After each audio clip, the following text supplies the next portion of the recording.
제14장 마가복음 11에서 16장. 마가복음 11에서 16장 소개 및 연대.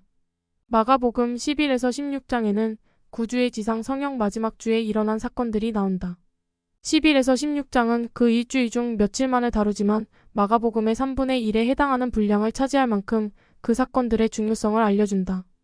이 장들에는 마가복음 8에서 10장에 기록되어 있듯이 예수 그리스도께서 자신의 고난과 죽음과 부활에 관해 예언하신 것들이 어떻게 성취되었는지가 기록되어 있다. 마가복음 14에서 15장에는 구주께서 겟세마네에서 겪으신 고통에서부터 십자가 위의 죽음과 매장에 이르기까지 속죄를 이루는 사건들이 기록되어 있다. 그러나 마가복음 16장에 실린 예수님이 죽음에서 살아나셨다는 마가의 간증으로 마무리되지 않았다면 이 이야기는 미완에 그쳤을 것이다. 구주의 속죄는 그분이 부활하심으로써 비로소 완성되었다. 그것은 진실로 마가의 기록을 복음, 즉 좋은 소식의 선언으로 만든 가장 중요한 사건이다. 마가복음은 그렇게 마무리 지으며 예수께서 참으로 하나님의 아들이시고 우리를 구속하기 위해 대가를 치러 자신의 사명을 완수하셨음을 증거한다. 마가복음 10장 45절 참조. 14과에서는 구주의 마지막 주를 상세하게 조명하는데 이것은 마가복음의 두드러진 특징이기도 하다. 이 중요한 사건들을 더 자세히 알아보려면 마태복음 21에서 28장 주에, 누가복음 19에서 24장 주에, 요한복음 12에서 21장 주에를 참조한다. 마가복음 11에서 16장 주에, 마가복음 11장 1에서 11절. 구주께서 이루신 승리의 입성.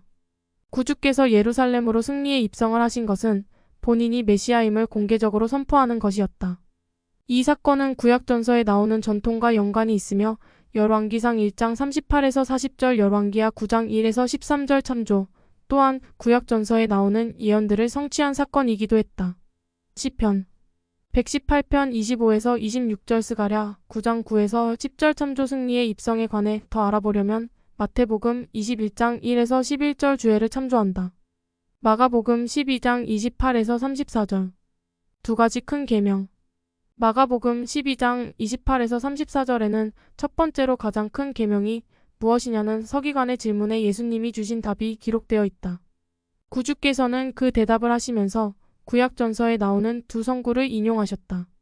그분은 첫 번째로 신명기 6장 4에서 5절을 인용하셨다. 율법을 준수하는 유대인들이 매일 두 차례 암송하는 셰마시머라는 기도의 첫 부분은 4절에 나오는 이스라엘아 들으라 우리 하나님 여호와는 오직 유일한 여호와이시니로 시작되며 하나님만이 경배와 헌신을 드릴 가치가 있는 유일한 분임을 확언한다. 신명기 6장 5절, 14절, 7장 9절, 10장 17절 참조.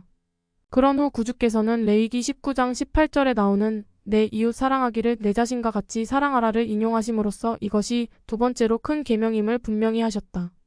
가장 큰 두 가지 계명에 관해 더 알아보려면 마태복음 22장 35에서 40절 주에를 참조한다. 마가복음 12장 41에서 44절. 가난한 과부의 두 렙돈 또한 누가복음 21장 1에서 4절 참조. 과부가 성전 헌금함에 넣은 렙돈은 렙타, 그리스어로 작다라고 불리는 유대인의 작은 동전이었다. 무게는 0.5g 정도였으며 당시의 로마 제국에서 가치가 가장 낮은 동전인 고드람보다도 더 낮은 단위의 화폐였다. 마가복음 12장 42절 참조. 그 과부가 자기의 모든 소유를 헌금했다는 사실은 하나님께 진심으로 헌신하는 좋은 본보기가 되었으며 서기관들의 거칠애와는 대조를 이루었다.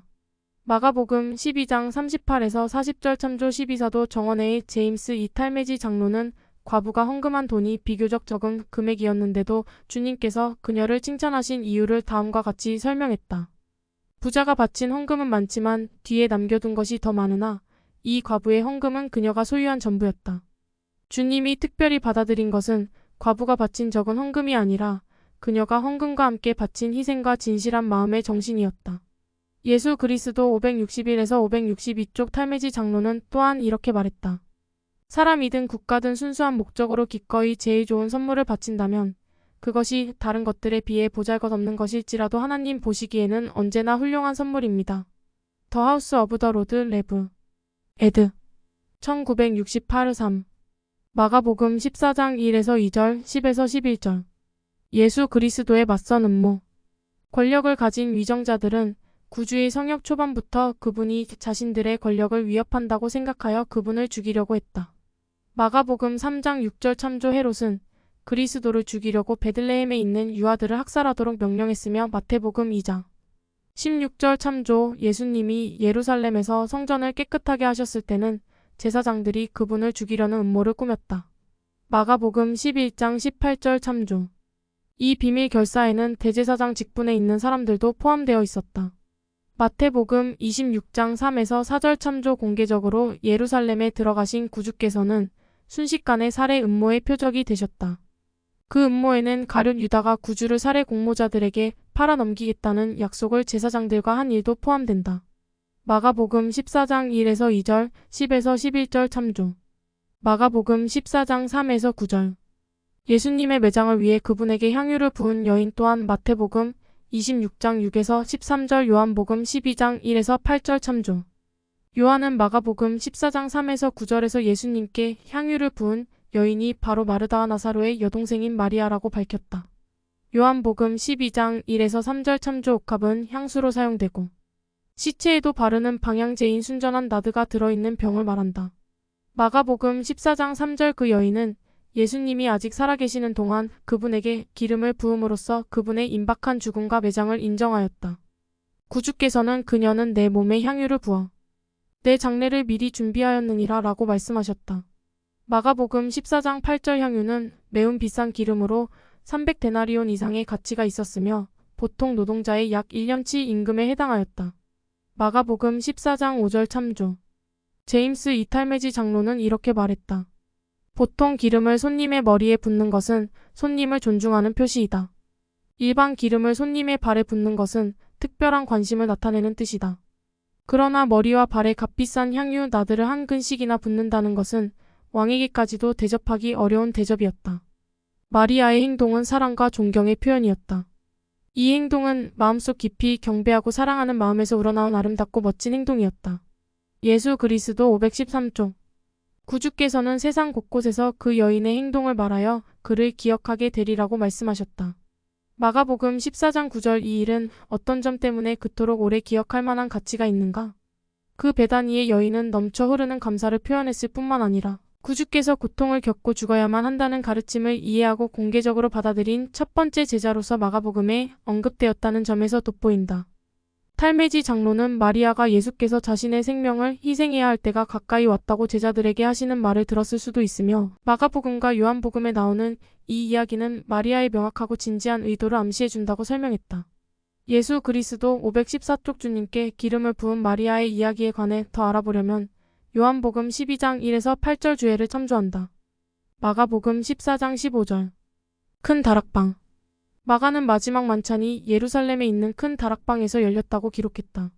마가복음 14장 15절. 고대 이스라엘의 도시에서 집 안의 다락방은 사람들로 붐비는 길거리보다 상층에 있고 사적인 시간을 보낼 수 있어서 방 중에서 가장 좋은 방이었다. 그곳은 마지막 만찬이라는 성스러운 행사를 진행하기에 적절했다. 마가복음 14장 17에서 25절. 마지막 만찬. 마지막 만찬과 더불어 성찬 상징물과 관련된 상징적 의미에 대해 더 알아보려면 마태복음 26장 17에서 30절 주애 및 마태복음 26장 26에서 28절 주애를 참조한다. 마가복음 14장 27에서 31절. 이 성구들에서 구주께서는 어떤 일들을 예언하셨는가? 베드로와 그 외의 제자들은 어떤 예측을 했는가? 마가복음 14장 32에서 36절. 겟세마네에서 구주께서 겪으신 고통 또한 마태복음 26장 36에서 39절, 누가복음 22장 39에서 44절 참조.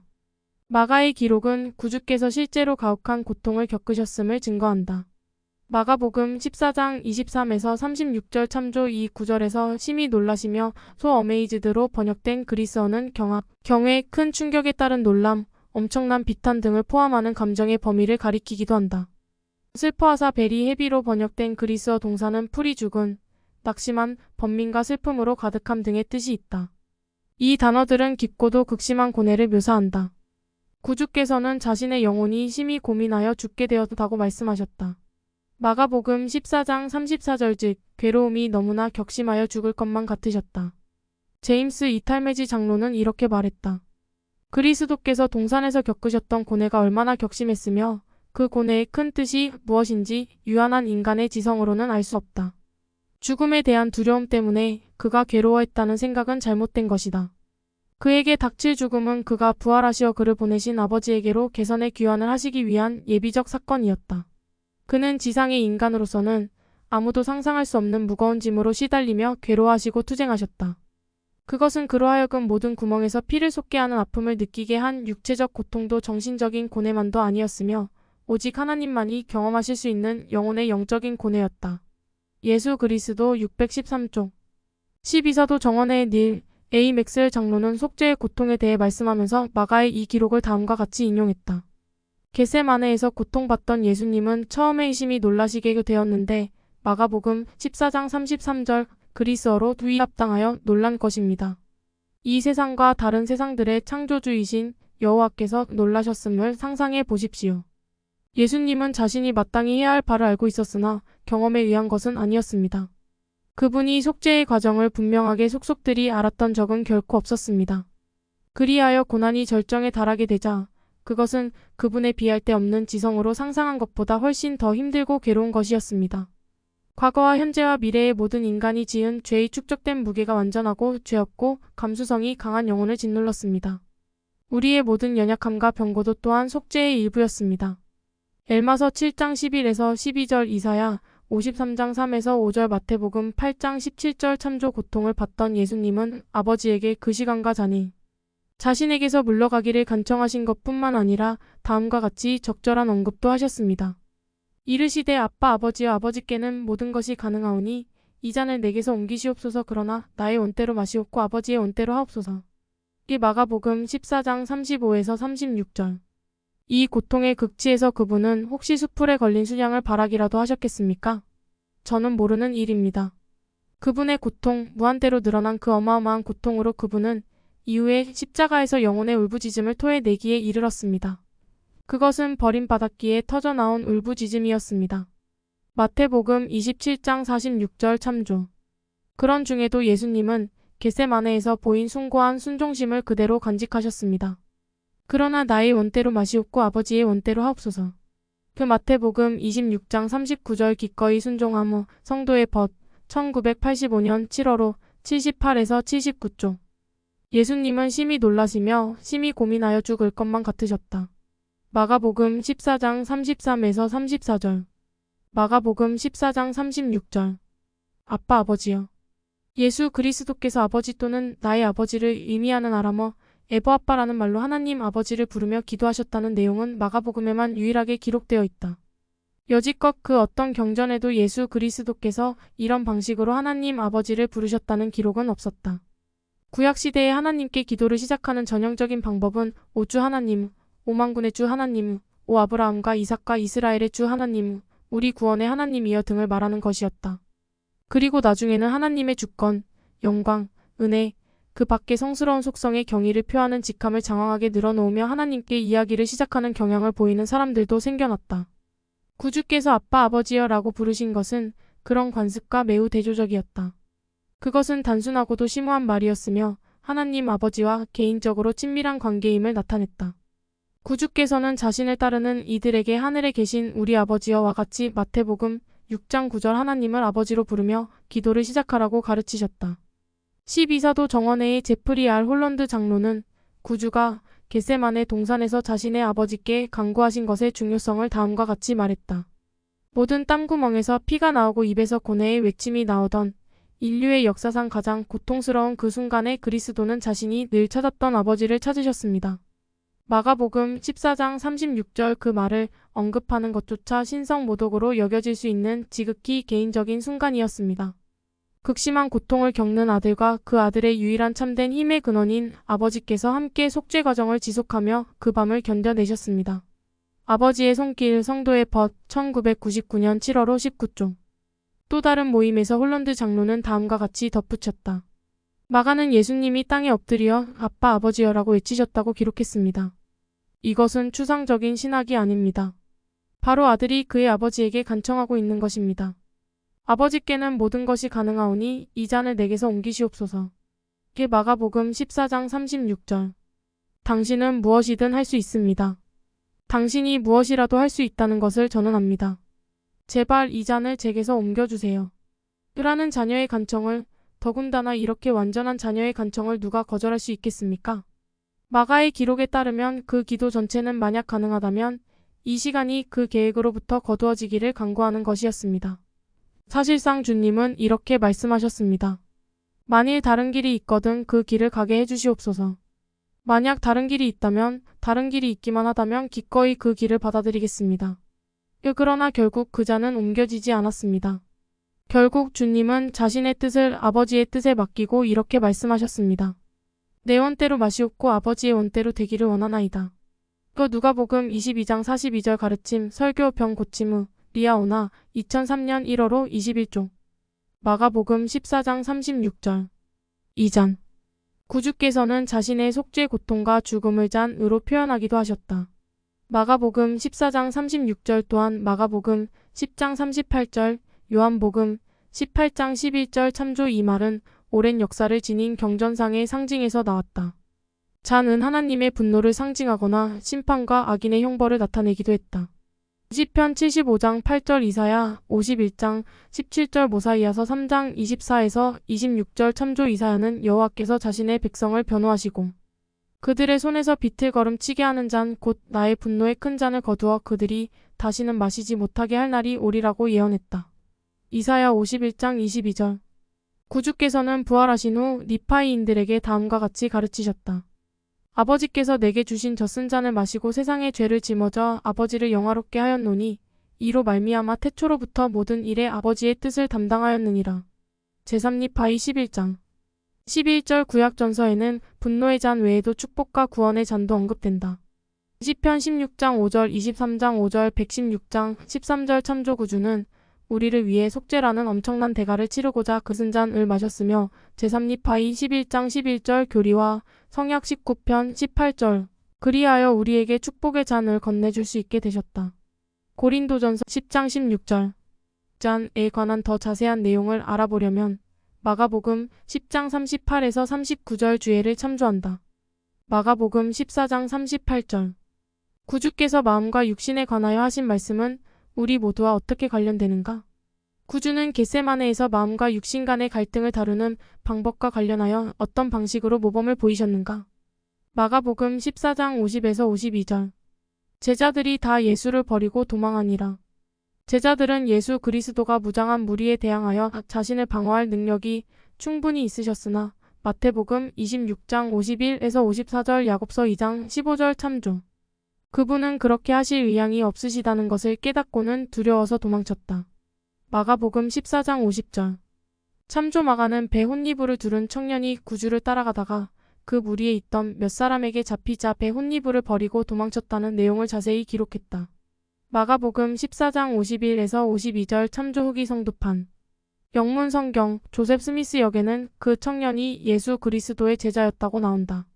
조서프 스미스 트랜즐레이션 마크 14장 57절 무엇보다도 이 기사는 예수님이 제자들에게서 버림을 받고 홀로 다가올 잔혹한 행위에 맞서야 하셨음을 보여준다.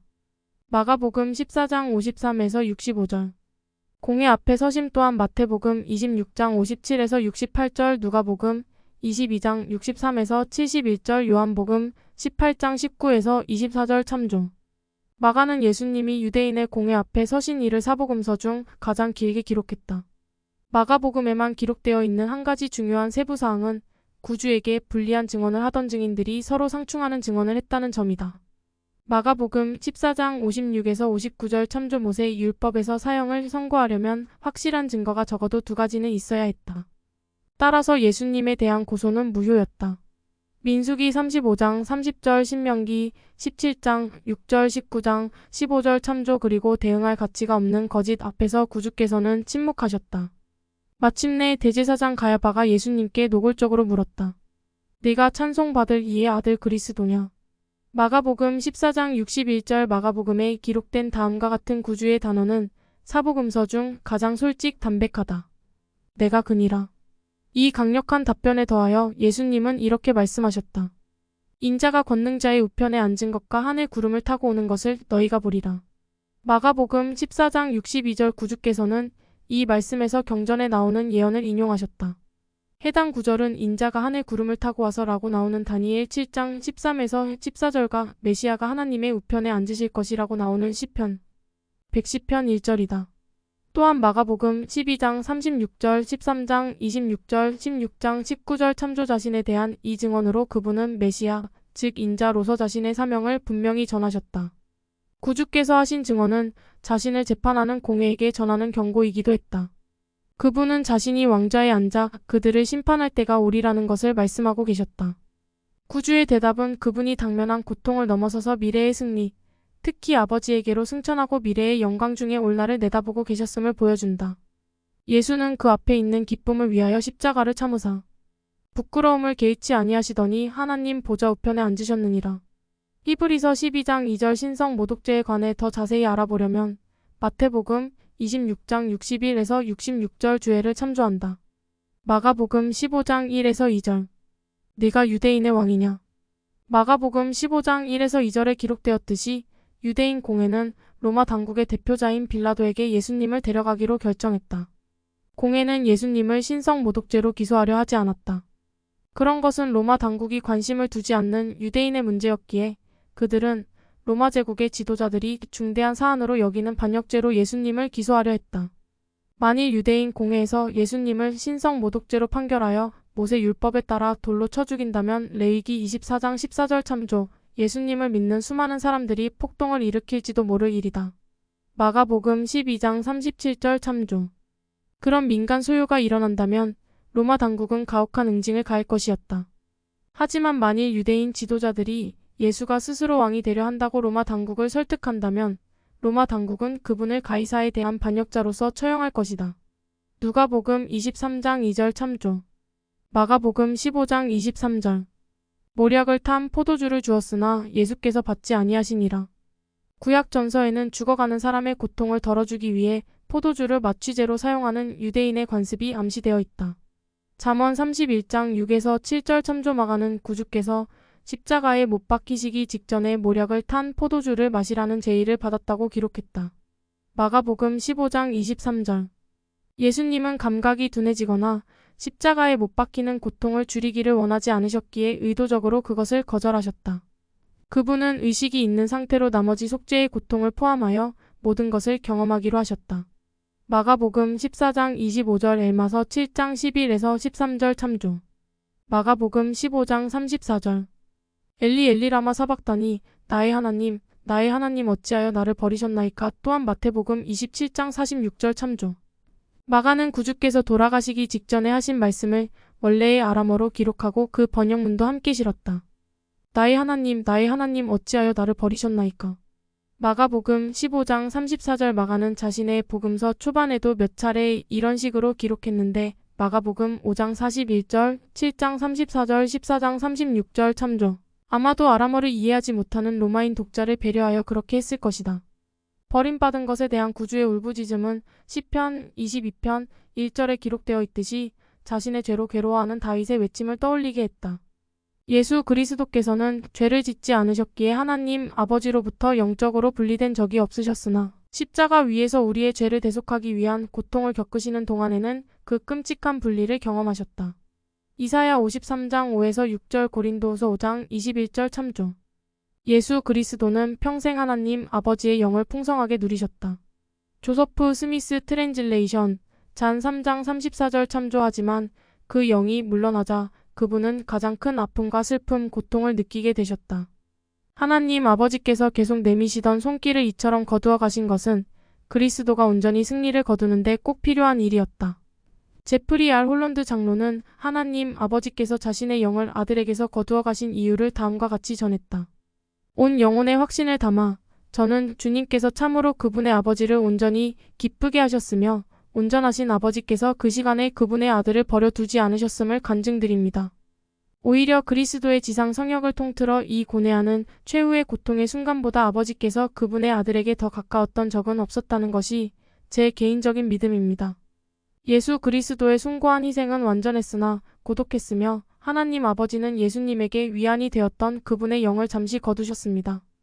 나쁜 말이나 잘못된 행동을 하거나 불결한 것에 손대본 적 없는 온전한 아들이 나머지 인류인 우리, 즉 우리 모두가 이러한 죄를 범했을 때 어떻게 느끼게 될 것인지 알아야 했다는 것은 위대한 속죄의 핵심이자 필요 조건이었습니다. 그분의 속죄가 궁극적이고 영원한 것이 되려면 육체적인 죽음뿐만 아니라 영적인 죽음이 어떤 것인지 느끼고 하나님의 영이 사람을 비참하고 절망적인 상태가 되도록 완전히 홀로 두고 떠나는 것이 어떤 것인지 느끼셔야 했습니다. 그러나 예수님은 견디셨으며 계속 인내하셨습니다. 그분 안에 있는 선하심으로 가장 극심한 고통의 상태에 처한 중에도 신앙으로 이기셨습니다. 예수님이 그토록 길고 외로운 길을 온전히 홀로 걸으셨기에 우리는 그렇게 하지 않아도 됩니다. 함께한 자가 아무도 없었더라. 리아오나 2009년 5월 87에서 88쪽. 마가복음 15장 39절. 이 사람은 진실로 하나님의 아들이었도다.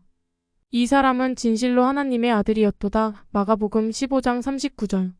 마가의 기록에 따르면 구주께서 돌아가시자 제일 먼저 말을 한 사람은 로마인 백부장이었는데 그는 이 사람은 진실로 하나님의 아들이었도다 라고 말했다. 마가복음 15장 39절. 이 말은 마가가 자신의 복음서를 시작하면서 했던 다음 문장을 생각나게 한다. 하나님의 아들 예수 그리스도의 복음의 시작이라. 마가복음 1장 1절. 이 문장은 마가가 남긴 구주의 지상 성역에 대한 이 기록의 기본 틀을 형성하며 예수 그리스도께서는 하나님의 아들이시라는 마가의 간증을 강조해준다. 마가복음 15장 39절. 아버지와 아들 둘 다의 사랑을 보여주는 속죄. 제프리 R. 홀런드 장로는 예수 그리스도가 온 인류를 위해 속죄하도록 하신 하나님 아버지의 사랑에 대한 감사를 표현했다.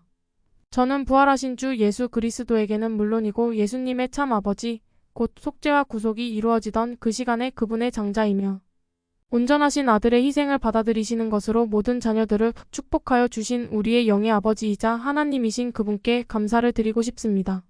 하나님이 세상을 이처럼 사랑하사 독생자를 주셨으니 이는 그를 믿는 자마다 멸망하지 않고 영생을 얻게 하려 하심이라.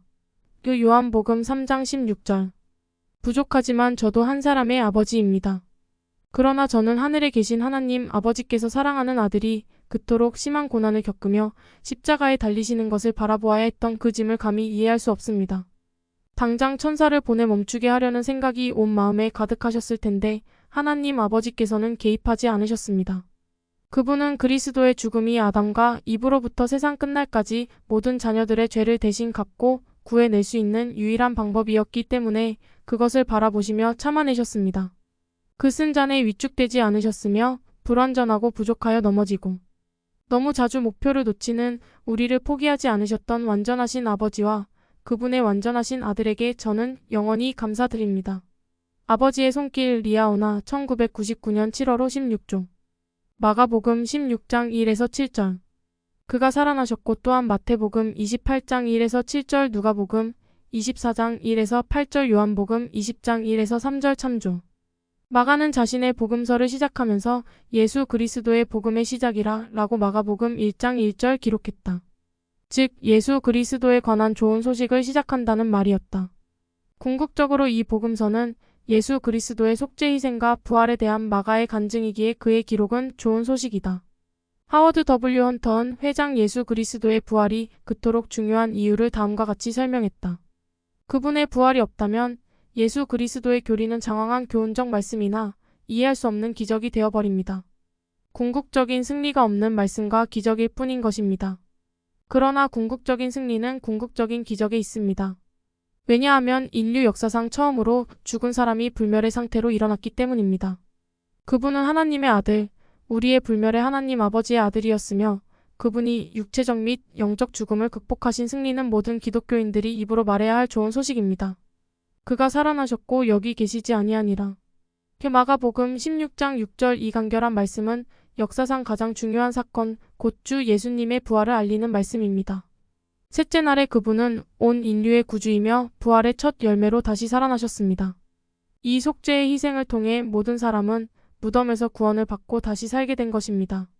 부활에 대한 사도의 증거. 성도의 벗 1986년 7월 16에서 17쪽. 마태복음 28장 6절. 주의 및 요한복음 20장 11에서 18절 주의를 참조한다. 마가복음 16장 9에서 20절. 마가복음의 결론. 가장 신뢰할 만한 마가복음의 초기 원고에는 마가복음 16장 9에서 20절이 포함되어 있지 않으며 이 성구들에 사용된 그리스어 서체도 마가복음의 나머지 부분과는 다르다. 이 점을 미루어 보면 결론을 맺는 이 성구들은 마가가 쓴 것이 아니라 필경사들이 마가복음, 누가복음, 요한복음, 사도행전과 좀 더 조화를 이루고자 마가복음의 끝부분에 구주께서 부활하신 후 나타나신 기록을 추가한 것일 수도 있다. 필사본마다 차이가 있는 이유가 무엇이든 간에 교회에서는 마가복음 16장 전체를 영감 어린 경전으로 받아들인다. 그 가치는 누가 그 기록을 썼는가가 아니라 그 기록이 영감 어린 진리의 증거이었다는 데에 달려있다.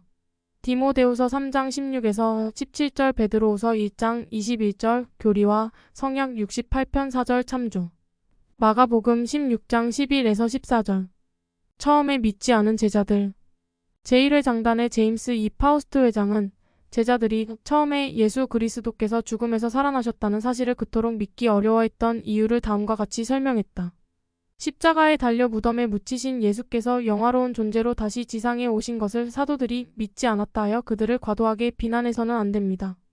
모든 인간의 경험에 비추어 보면 이런 일은 한 번도 일어난 적이 없었습니다. 참으로 전례 없는 일이었습니다. 이것은 야이로의 딸 마가복음 5장 22절, 24절, 35에서 43절 참조, 나인의 청년 누가복음 7장 11에서 15절 참조 또는 나사로를 살리신 1 요한복음 11장 1에서 44절 참조과는 다른 것이었습니다. 그들은 모두 다시 죽었습니다. 그러나 예수님은 부활하신 존재가 되었습니다. 그분은 절대로 다시 죽지 않을 것입니다. 그 일에 대하여 데이비드 오 맥케이 회장님은 이렇게 말씀했습니다. 십자가에 달려 돌아가신 날 사도들에게 일어난 동요와 의심과 절망의 마음은 유례없는 것이었습니다. 이러한 제자들이 갑작스럽게 예수 그리스도의 복음을 자신 있게 두려움 없이 힘차게 전하는 사람으로 변하게 된 이유는 무엇이었습니까? 그것은 그리스도께서 무덤에서 살아나셨다는 계시였습니다. 그분의 약속은 지켜졌으며 메시아로서의 사명은 성취되었습니다. 이처럼 편견이 없고 기대도 하지 않던 의심 많은 증인들의 증거 위에 부활에 대한 믿음은 무너질 수 없는 기초를 놓았습니다. 더 트레저즈 오브 라이프 캠프 클레어 미덜르 미스 솔트 레이크 시티장 데서렛 부코 1962 15에서 16 옛 사도들과 같이 그 지식과 믿음으로 우리는 모두 거룩하신 그리스도를 따르는 사람들로서 자신감 있고 착실하고 두려움 없이 평화롭게 살아나갈 수 있게 변화되어야 합니다. 그 지식과 믿음은 우리가 모든 짐을 나르고 어떠한 슬픔이든 감당해내며 현세에서 찾을 수 있는 모든 기쁨과 행복을 충분히 맛보는 데 도움이 되어야 합니다.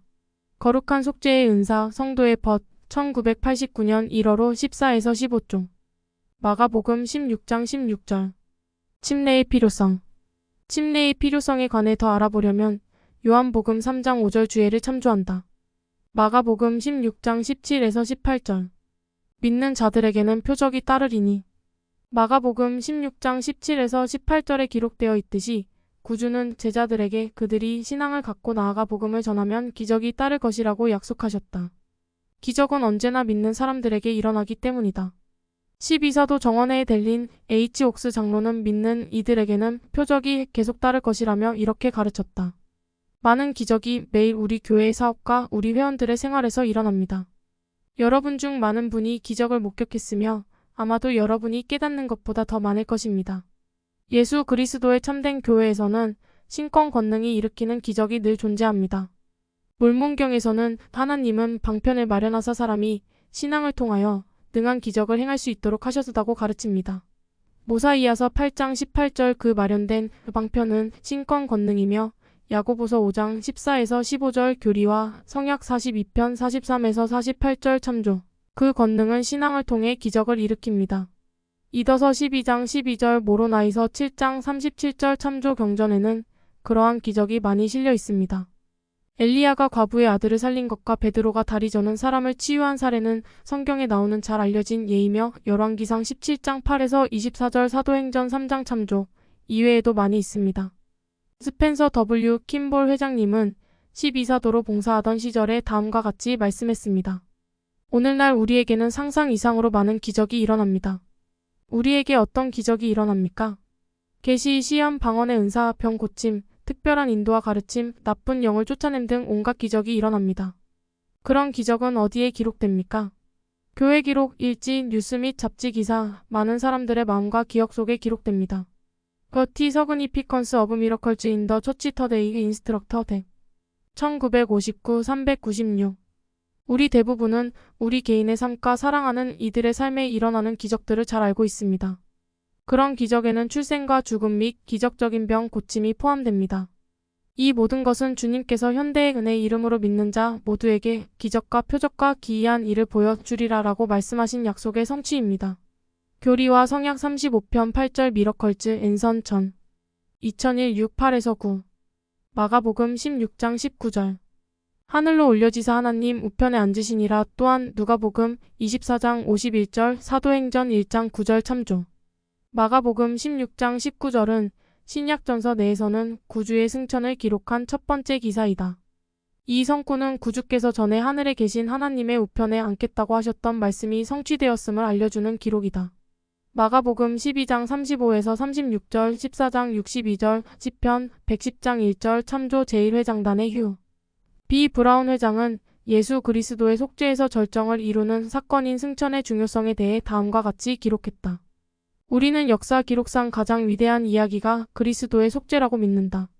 부활과 승천이 없다면 속죄는 완성되지 못했을 것이다. 그 두 가지에 대한 기록은 그 이야기의 절정을 이룬다. 2000년이 지난 지금도 그것은 여전히 모든 참된 기독교인의 생각에서 중추와 중심이 된다. Continuing the Quest 1961 74